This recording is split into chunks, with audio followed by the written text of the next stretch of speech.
How's it going, everybody? Welcome to the Meet the Family podcast. Pastor Chris Zahner here from Grace City in Eugene, Oregon, and I'm with Pastor Darryl Morrison Yes, from sir. Valley Gate Church in Tempe, Arizona. He is a part of our Every Nation family, and this is our first episode of the Meet the Family podcast. Our intention in this is to help you learn more about leaders, pastors, ministers, and missionaries within our Every Nation Church family, so you can be encouraged by the work God is doing in our spiritual family all around the globe. Hopefully we'll see who all we get to have as guests, but we are excited that Pastor Darryl is the first guest. If you don't know, Pastor Darryl and I met at the assessment center when we were being assessed for our church plants. Yes. And went through church plant boot camp together. Yeah. Pastor Darryl planted just a couple months before we did in Eugene, and it's just been a very fruitful relationship Absolutely. that I'm ongoingly encouraged by. So it's special to have you in this first one. So Thank I you appreciate for having me. Yeah, Thank absolutely. you for having me. Let's start just close to home. Yeah. Tell us about your family. So, first of all, hello, Grace City, Eugene. I'm just going to go in and put this plug in now. I need you guys to give Pastor Chris a Sunday off in February of 2022 so he can come and minister to us. So make sure you just clear out his schedule so he can be with us, I okay? bet we'll work something We'll out. make that thing We'll make happen, it happen. okay? That's right. Well, as it relates to my family, first of all, family is everything to me, as you know. I am the husband of Joanne Morrison. We've been married for 28 years. We have 5 amazing children. Faith, who's 26 years old. Samuel, who's 24. Gracie, who's 22. Naomi, who is 19. I believe she just 19 turning 20 in November. And then Benjamin is our baby boy. And he is 17 years old. And so this is our family. This is who God has blessed us with. We were told we could never have children.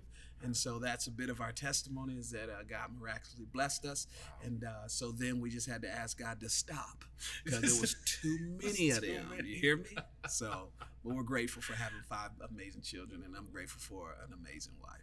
And man, every time that I get to spend time with your family, I'm just like, God, help me to raise kids that love each other like your kids do. Yeah. And one thing I've seen from a distance and in person is even as they go through the college years and all that, there's just a deep love for each other amongst your kids. And, so thank you for setting an example in that way. Awesome. Another way that you have set an example that I don't know anyone else who has set this bar, all 5 of your children are full ride college athletes. Yes. So Praise God for Joanne's genes. You better believe it. Oh It's my definitely gosh. her. It's the DNA. She was a track runner, and I was kind of the big burly, just go run into people type guy. And so I try to say the that meathead? I'm just a meathead. Just the meathead. But God blessed us, and I really believe that this is another one of those testimonies that speak to God's goodness in our life.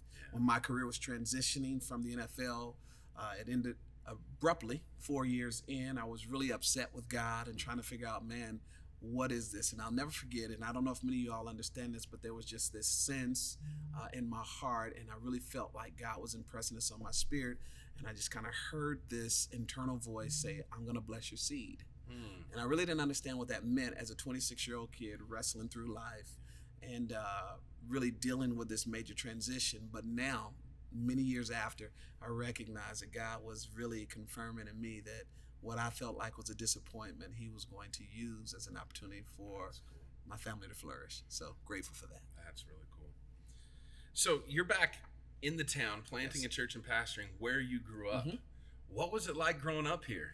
Just a lot of rattlesnakes and scorpions? Well, you or have what? rattlesnakes, you have scorpions without a doubt. You have, we call them horny toads. Horny okay, toads. Okay. So look like a little frog with spikes on the back. Gotcha. And so if you hike, you're gonna see a snake. And I've been gone too long though. I was in Washington D.C. for 21 years, so when I came back, it was a major adjustment. But I call this place the scene of the crime. This is the scene of the crime. This is where if you want to know not just Darryl, but you want to know Demo, this is the scene of the crime. And so really coming back has been a true testament of God doing amazing things in my life and my wife's life in the 21 years that we were in Washington, D.C. And so I grew up literally 5 minutes away from here in South Phoenix, and was very intentional that we would plant our church in this specific area close to Arizona State University, but very close to the neighborhood that I grew up in, because I know that that neighborhood has needs. And so being able to come back, it took every bit of those 21 years for me to mature and to grow and to be what God needed for me to be, to come back here. And I'm very grateful that we are here and excited about what God is doing. Yeah. That's awesome. It's like a case study in sanctification. You better believe it. Years. And some people peek in just to see, is he really sanctified? I remember him when, right? So thank God. So far, because you got some of your old boys that are part of your church. Boys from the hood, right? Well, I can't say that. You can't, but I can. But some of my buddies, some of my closest friends who honestly have gone through some difficult times, it's been my joy as well to be that example. But also to be able to pull them in and to allow them to be a part of this and partake. So awesome. That's really cool.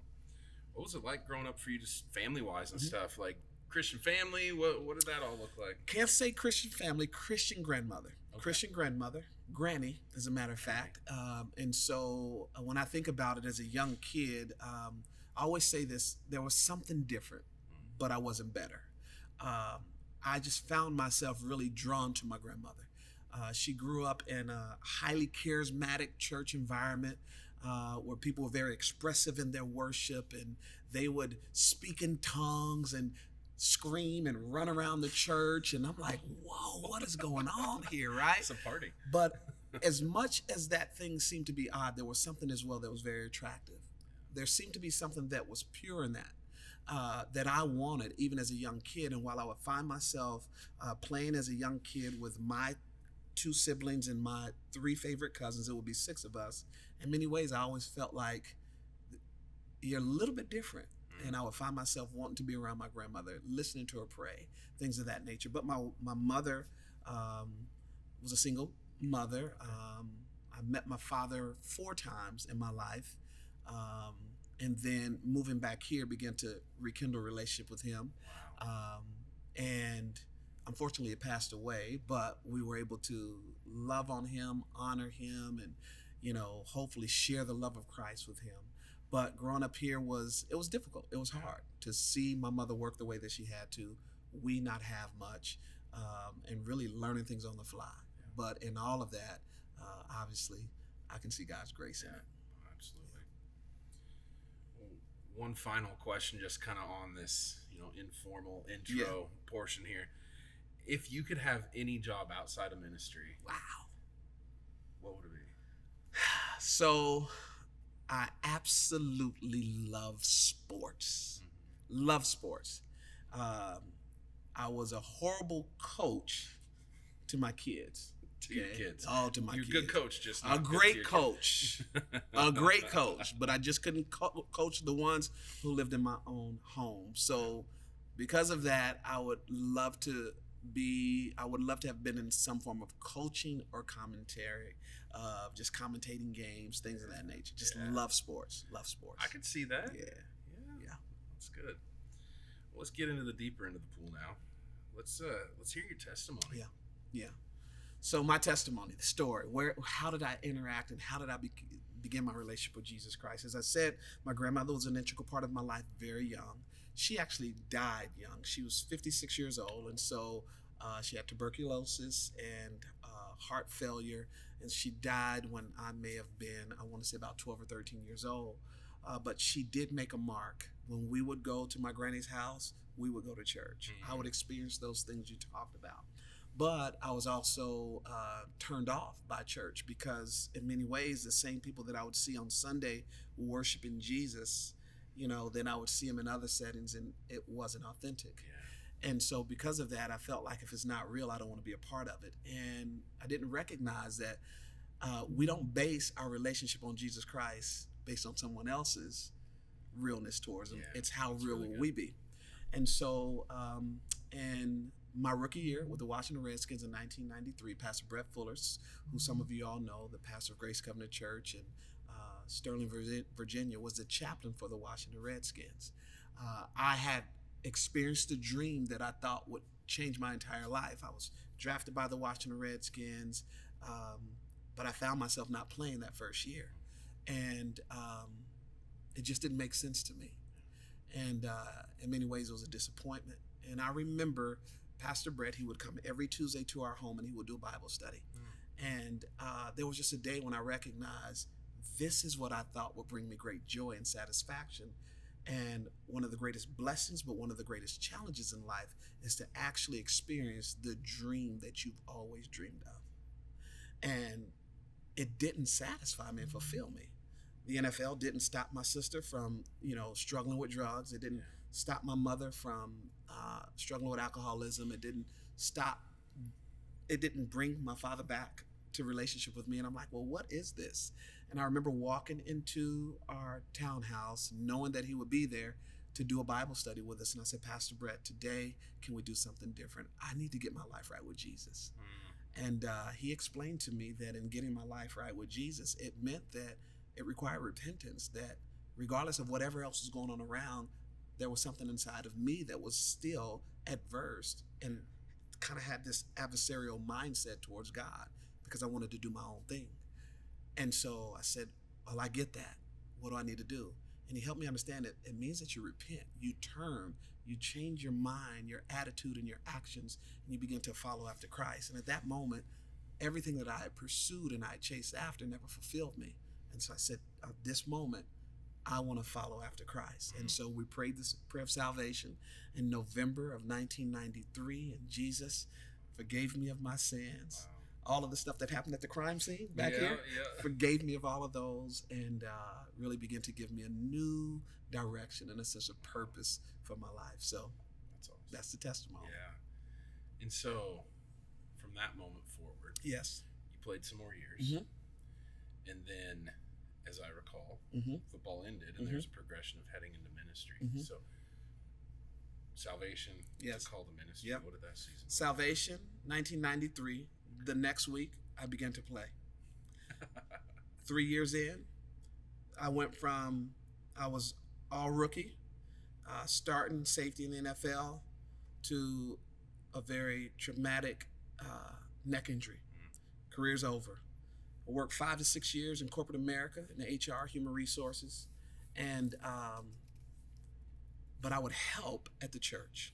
And this is one of the things that I always encourage people with is, it's easy to see you or someone else preaching, but a lot of what was developed and established in me came through helping and serving. And Pastor Brett would ask me to go and tell my story to the football players on the Washington Redskins. Tell the story of what we just did, my testimony, what were some of the challenges, and I began to do that. And something began to just well up inside of me to the point to where my wife looked at me one day after coming back and speaking to the team, and she said, Darryl, I have not seen that type of excitement in your eyes since the last day that you played football. And she could see that God was doing something. Soon after, Pastor Brett would ask me would I consider leaving my job to go into this thing called full-time ministry. And like every godly Christian I know, I looked with the greatest level of sincerity and told him, no, absolutely not. And they prayed for me for 2 years. Wow. I continued to serve, I continued to help, but even in my own life, I recognized while I'm pursuing God, there were still some things that were challenging in my walk. And I didn't want to step into something unless I knew that I was fully engaged and fully committed to Christ, even in those areas. And so it took 2 years. This is how old I am. September 11th, 2000. When was that? 2001. When the plane hit into the Pentagon, I was working about 7 miles away. I remember getting in my car, flying down Route 7 in Northern Virginia to pick up my kids because I didn't know what was going on. And as I was going there, here's this voice again. And I heard this voice say, so you mean you just want to work in corporate America for this? And I'm thinking about how this traumatic moment is happening in our nation. And I'm only worried about, the only reason why I kept saying no to ministry was money. It was money. I wanted the house. I wanted all of those things. And I felt something grip me and say, you have greater purpose by serving and helping people. And so that time, after that moment, I went to Pastor Brett and I said, I'm ready to fully give myself to ministry now. So I had to fully give myself to Christ. And then now there's this next phase, fully give myself to serving other people. And sometimes I wonder which one is harder. But that was really the beginning of ministry for me. And so I served in campus ministry first, served as a campus minister at Howard University in Washington, D.C., George Mason University in Virginia, and then eventually moved into, I don't know how I got here, but full-time ministry and serving as a pastor. So, and here we are. Here we are.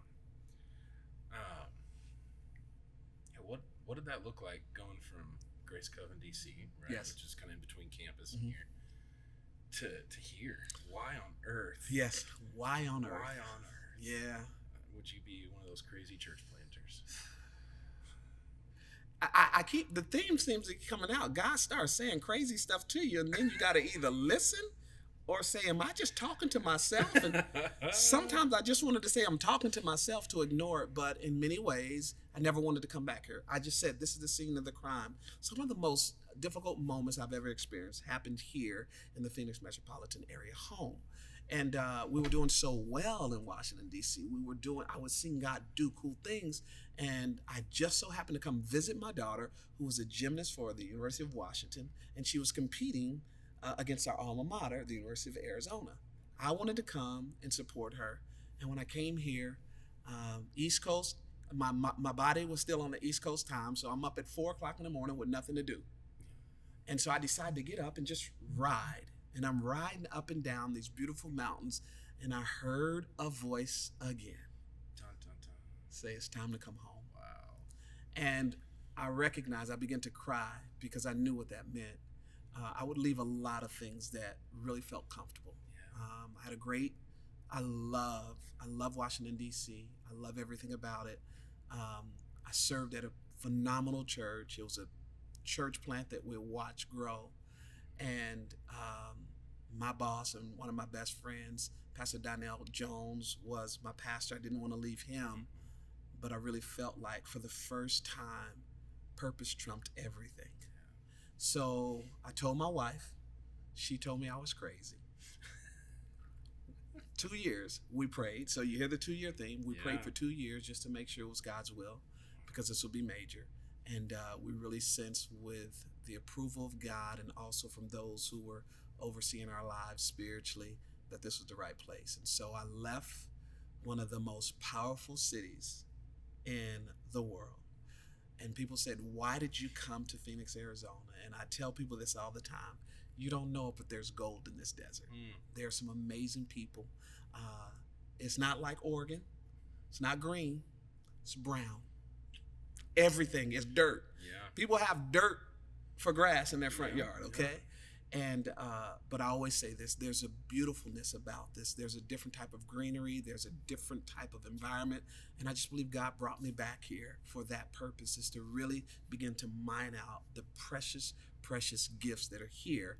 And why not a boy from Phoenix, from the hood, come back and be able to help those who he knows very well. Yeah. Well, that's really cool.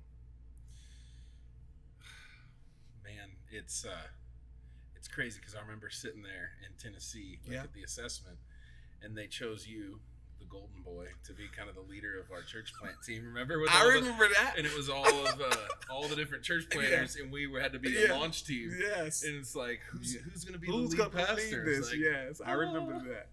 And so naturally, we're sitting there working together to come up with a launch strategy for a church here, right? And I just remember you talking about the valley. Yeah.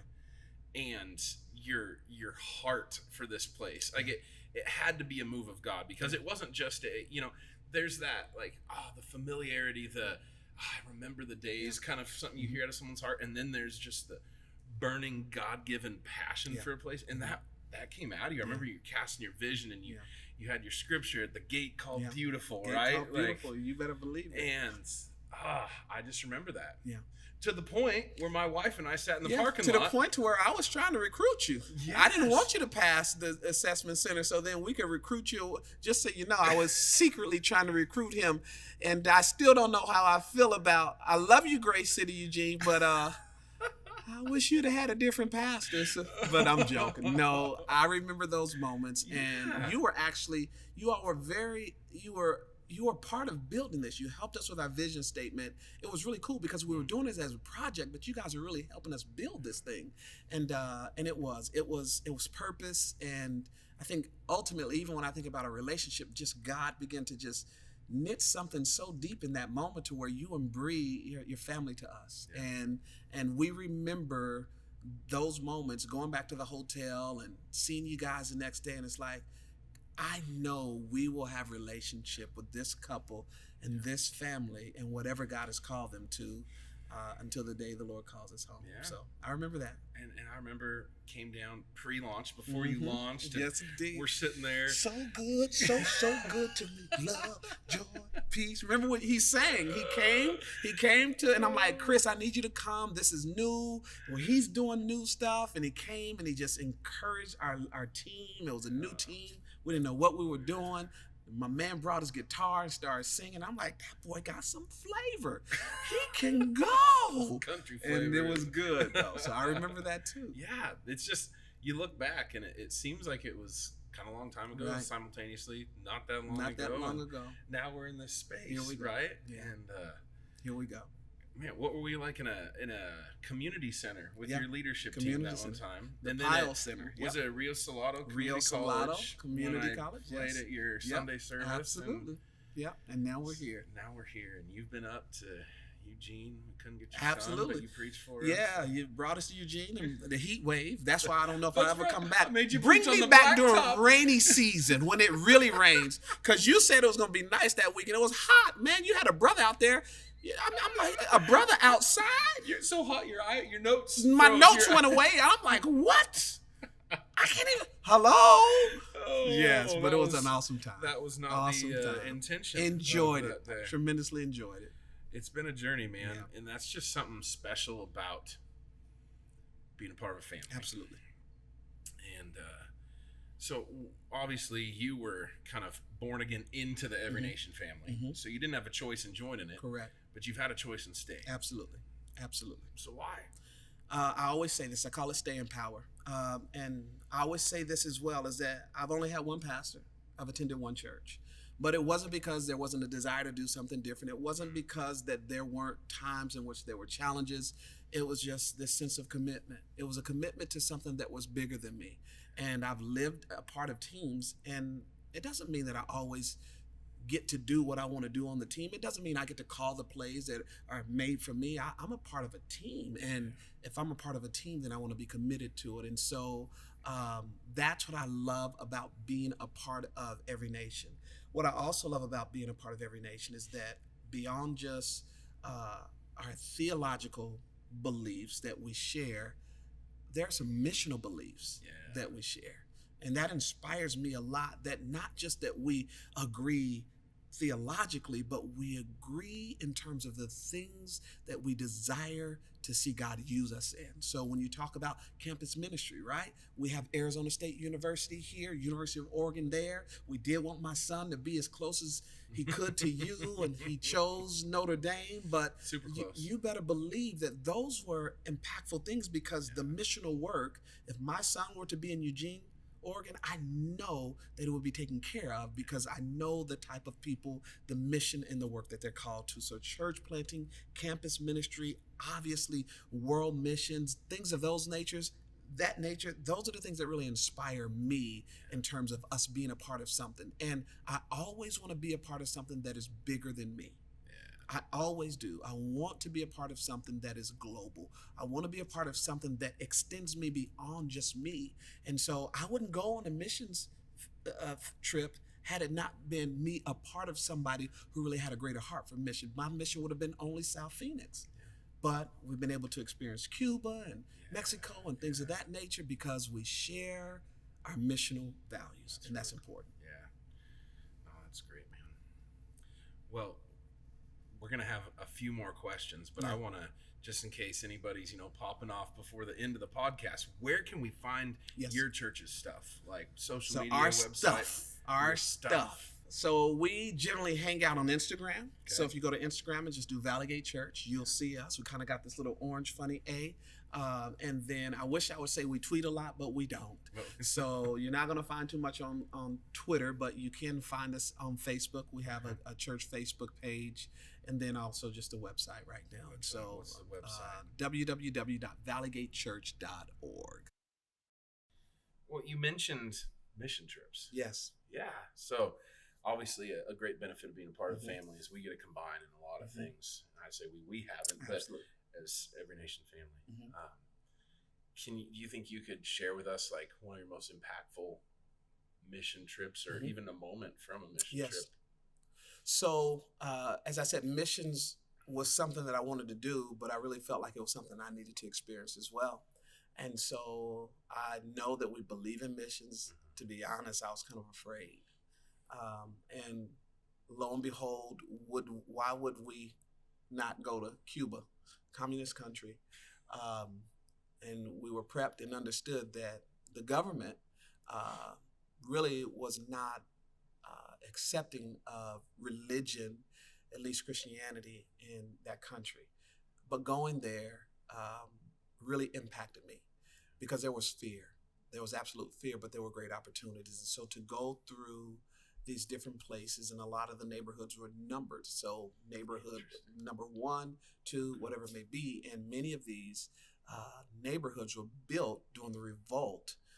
Fidel Castro told the young people, if you help build these communist high rises, no elevators, multiple levels, if you build it, then this in essence is your home, but the government can take the homes at any time. Wow. And so we found ourselves going through these different neighborhoods, and I remember having the opportunity to pray for 2 people, and both, it was very scary to me because the government, we knew that people were they had certain people just kind of embedded in a lot of the relational communities there, and so you didn't know who was who.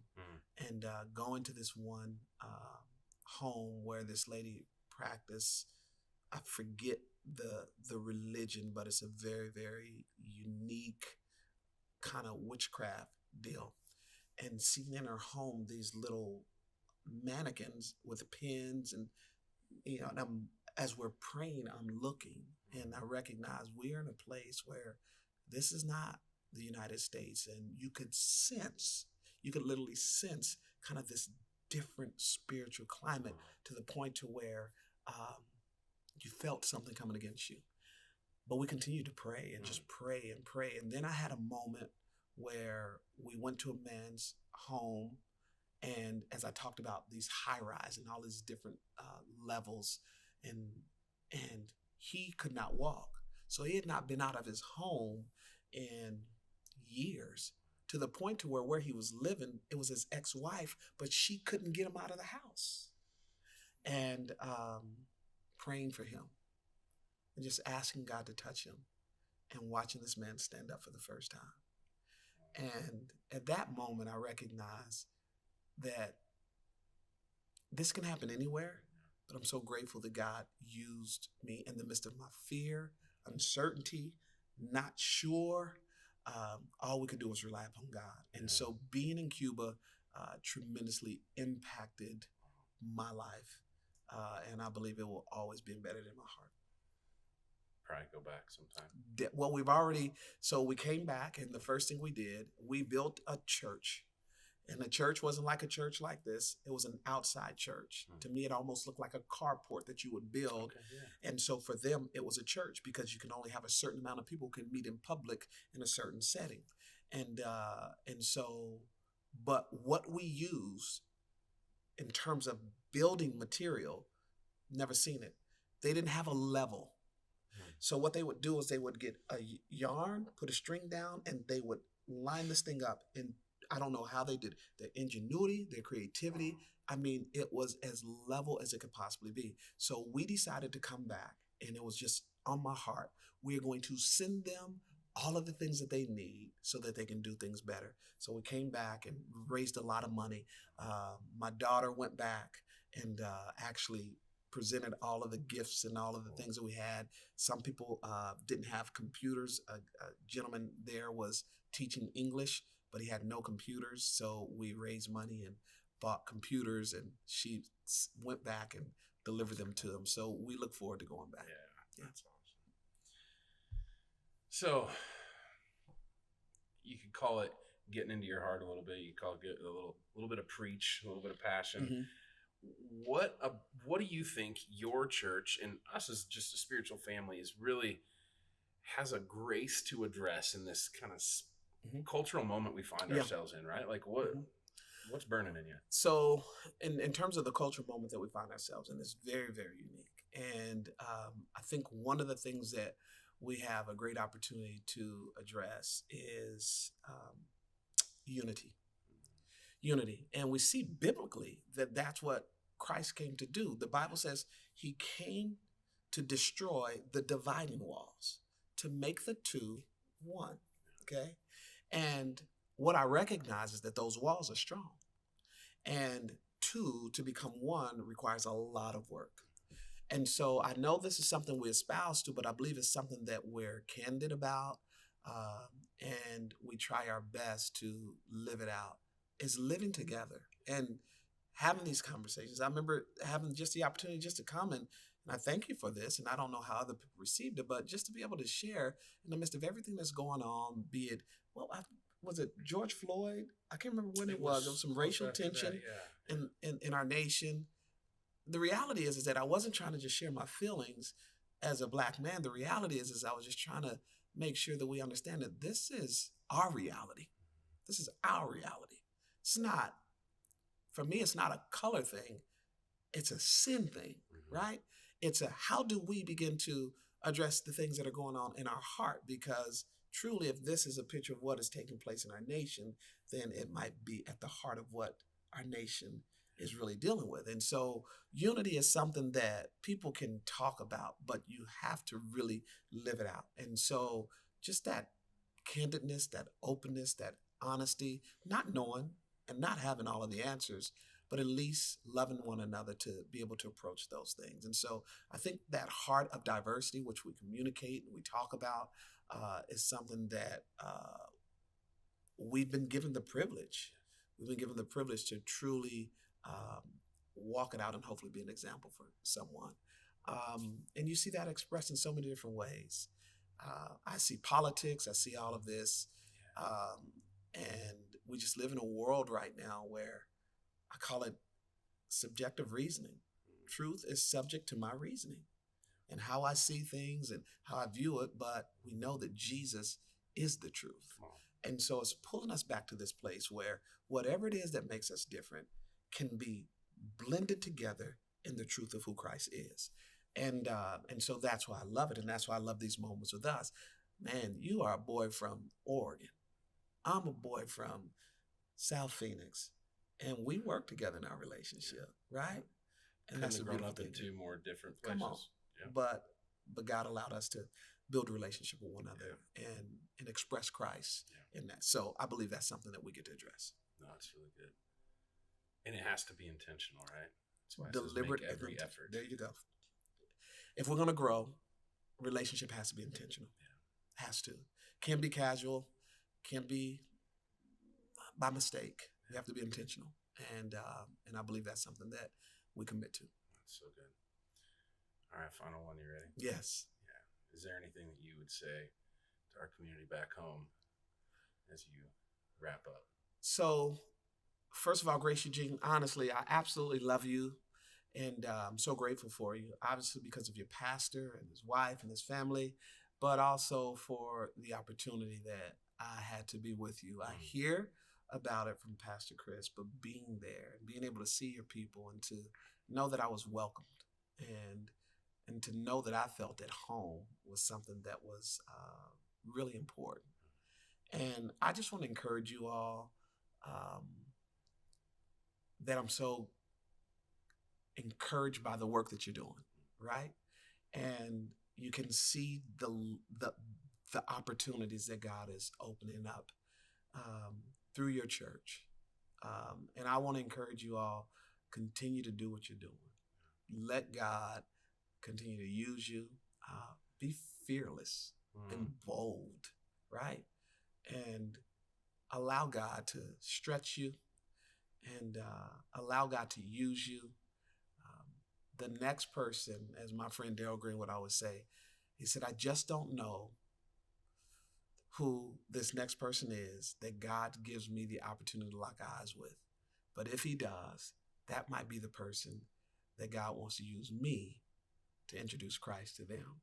And that's what I would say is commit your lives to one a year. Just one a year. Who's that person that God, who's that neighbor, who's that friend, who's that coworker that God has placed upon my heart, and be bold enough to trust God that he'll use you to impact them, because you're a church of impact, you're a church of influence, and I believe God is going to do awesome things through you. That's great. Thanks, man. So that wraps up our first episode of the Meet the Family podcast. And I pray that this blesses you and encourages you, and that you feel more connected to our Every Nation family through my dear friend, Pastor Darryl's time and my time together. And we'll catch you with the next one. We'll see you.